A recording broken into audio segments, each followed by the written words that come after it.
part 2, but let's get into the game. Bottom right corner of the map, he's blue, he's Protoss, he's up 1-0, it's showtime. And it's top right as the red Zerg, it is Liquid Snute. I guess that probe was a scout, maybe it was an early pool?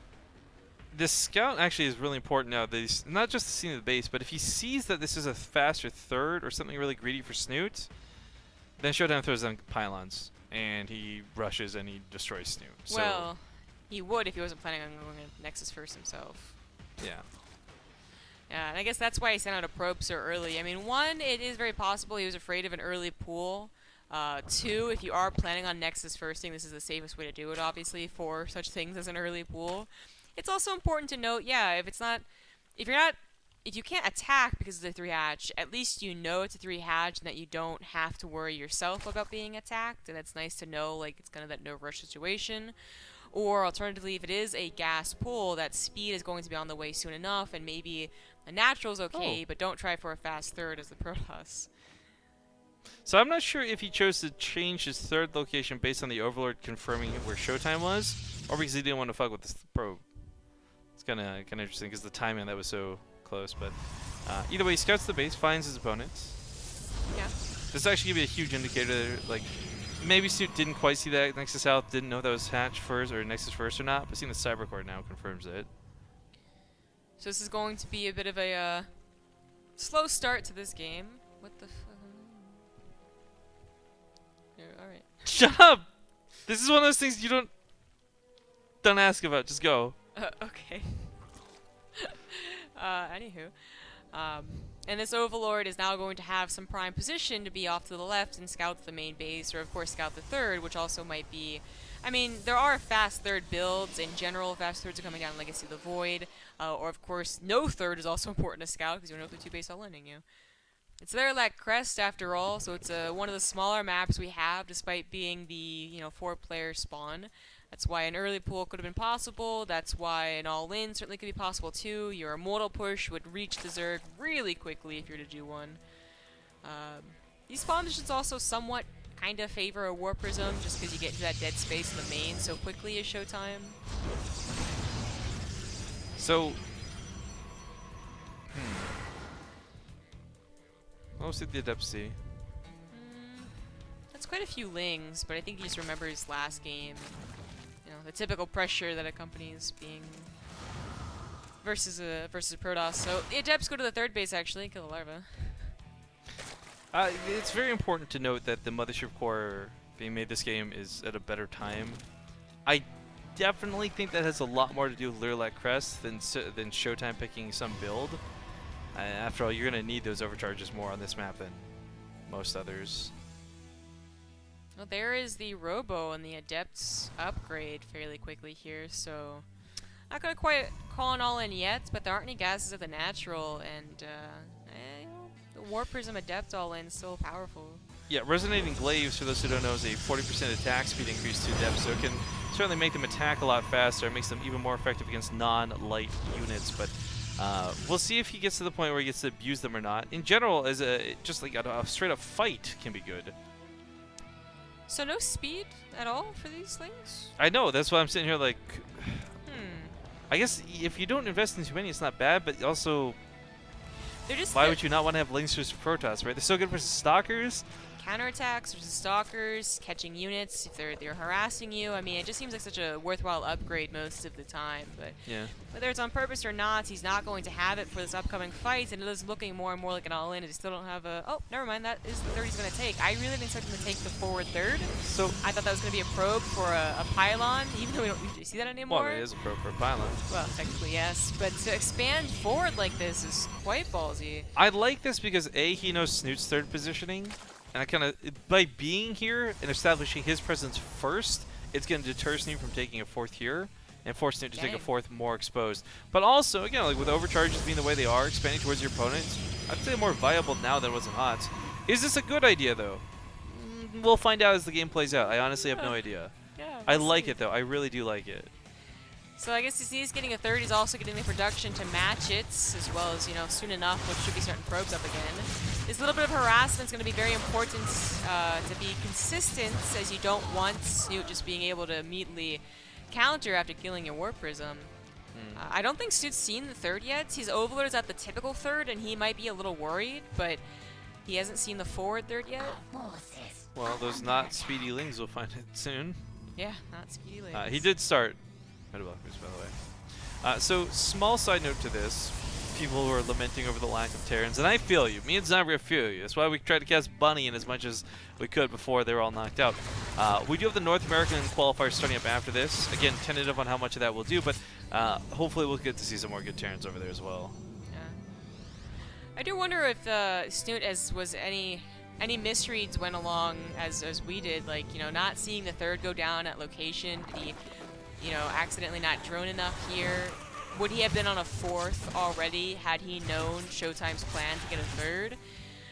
I'm not sure, but his lair is only just finishing up now, so his roach speed won't be available. And while roach speed isn't the like, it's not a problem to get the ShoWTimE's third, it's right there. It is a problem that you won't be able to micro your roaches quite as much. So any attack would be a little less powerful than you would expect, I suppose. Looks like Snute is going to try and just circumvent the third, actually. Get into the main and the natural with a couple of speedlings. Attacks the rocks out of, like, habit. Yeah, right. There is a bit of SimCity here that was set up earlier. That's a pretty big army, but unfortunately he's on the wrong side of his own force fields. They will keep them, he'll break them down though. Snute that is with those corrosive vials. Of course, a lot of people forget that they break those because they really get used to break them, but this third base defending, splitting the attention of Snute, ends up working a little bit better for ShoWTimE. Yeah, he defended that rather... almost like... It's like if there wasn't a third to defend to the north, this is actually a terrible defense out of ShoWTimE. But because there was, and he kept all his probes alive, it ends up being amazing. Yeah, I'm starting to get a little worried for Snute, who is only at 49 drones. Yeah, we're already moving on to Disruptors, and Snute's not going to have the Lurkers to match this. Shout out to Schwanderen for the 10-month resub as well. Schwanderen. My schwing. ShoWTimE is on his way to Disruptors. Still no roach speed, right? I guess it doesn't matter, like, it's only Ravagers.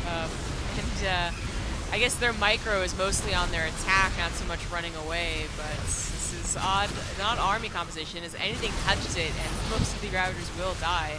Yeah, I mean, Disruptor pops out. One Disruptor can easily kill 4 or 5 of them if hit perfectly. Oh, jeez. They try to focus it down, though, and that's a great move. It's bold as hell to do because the attack's so slow, but if you focus that down the Disruptor, its damage won't go off. Good corrosive vials actually land on these Stalkers. They do have blinks. I'm surprised any are even getting touched by this, and ShoWTimE is taking a pretty bad engagement. Yeah, this base was really important from his third this late in the game. This was essential. It ended up being a mass Ravager push, like really almost no roaches here. And while that looked like it would just be like, you know, you touch it and it dies, the lings were at an appropriate enough fodder. The corrosive vials were consistent because there were so many Ravagers. So ShoWTimE, even with lings, even with microing and like pulling his units back, they would just run into more corrosive vials that were constantly raining down on his head. But his third still lives, despite what looked to be almost a snowball effect. Another Disruptor is out. The army is looking for a pincer move, though. I like the surround. It's on top of that Disruptor, on top of the Immortal as well. The Ravagers coming from the north side are being kind of held by the Stalkers, but now that they blink back into the Photon Overcharge, Snute's got a big surround. And this is unlike the previous game where ShoWTimE had like +2 weapons over Snute. Neither of them have upgrades, which means Snute's corrosive vials are going to be the most damaging thing here. Disruptor gets targeted down once again, and the Stalkers, even if they clean this up fully and entirely, reality is ShoWTimE wasn't really mining up his base for a while. He had pulled the probes. He still doesn't have full control of this just yet. It's still so close. It is. Oh, the links get to the mineral line. They're going to start changing that up a bit. Yeah. Dang. They're both on 3 bases, which of course is also bad for Snute. Snute's also on, of course, that lair tech that tends to die off as the game goes on. ShoWTimE has definitely made mistakes here and there, but it's still such a close battle that I don't want to call him, like, you know, he's already messed it up. That split for the Disruptor shot was actually fantastic. It was impressive. Focusing on the army, I'm not sure how I feel about this. I mean, he can easily take that base out and then back away, but gets some decent shots. The Stalker's starting to go down. That Disruptor coming to have pull down in a moment, but... And the Disruptor's on the way. That was one of the big problems that, you know, Disruptor's only coming out one at a time and then dying one at a time. But the momentum gained from this, again, if he can just keep ShoWTimE from mining, even if he doesn't kill the base, it's worth it. However, ShoWTimE does go back to mining. Resources lost looking, of course, a little bit better for Snute. Not by much, but a little bit better. Such an all-in, but it was so close to working. Now he actually goes to infestation pit and a 4th base. Okay, I was about to say he doesn't need a 4th base. I believe that's a War Prism up there, actually. Yeah, so 1 Zealot, 1 if he had Dark Shrine would be really helpful right now. There we go. Nice reaction there to keep it alive. Now Snoots has a lot to worry about. The disruptor counts, well, I guess it stopped growing. He went at the 2, and then he, I guess, was focused on other units, but everything's now a little bit settled down, and that might favor ShoWTimE. It's funny, you bring this up, I didn't think about this, but ShoWTimE of all people would be the guy to stop investing in more disruptors, because if you think about stalkers, he's lost to air transitions too many times that we've cast him. 1 good disruptor shot, the other 2 were not, and 2 of them, all of them went down. Oh, sorry. So that is quite bad. But his control with the Stalkers has gotten him through most of it to begin with, so I still have faith in ShoWTimE's defense here.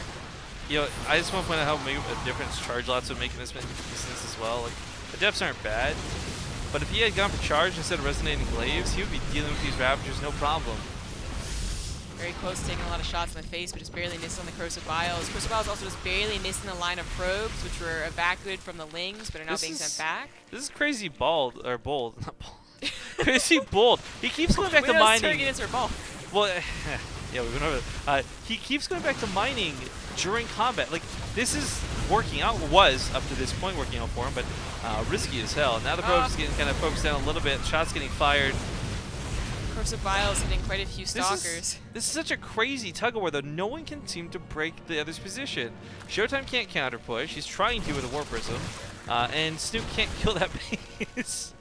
But it is important that the War Prisms stay alive and go to the 4th base now. I'm really starting to wonder if Snute's intentionally not targeting the Nexus because he wants to create this point of contention here and keep denying ShoWTimE's 3rd. Perhaps. I mean, I guess if it had already gone down with that first attack, maybe ShoWTimE had, would make it in the safer 3rd, and then he would lose his position. Who knows? Yeah, and then Snute couldn't pressure the mineral line. So if that's actually on purpose, that's amazing. If it's cool. Accident, then okay, whatever. It's still working out a little bit in his favor. Potentially a happy accident. Potentially. Yeah, there are no mistakes. There's only happy accidents. You're right.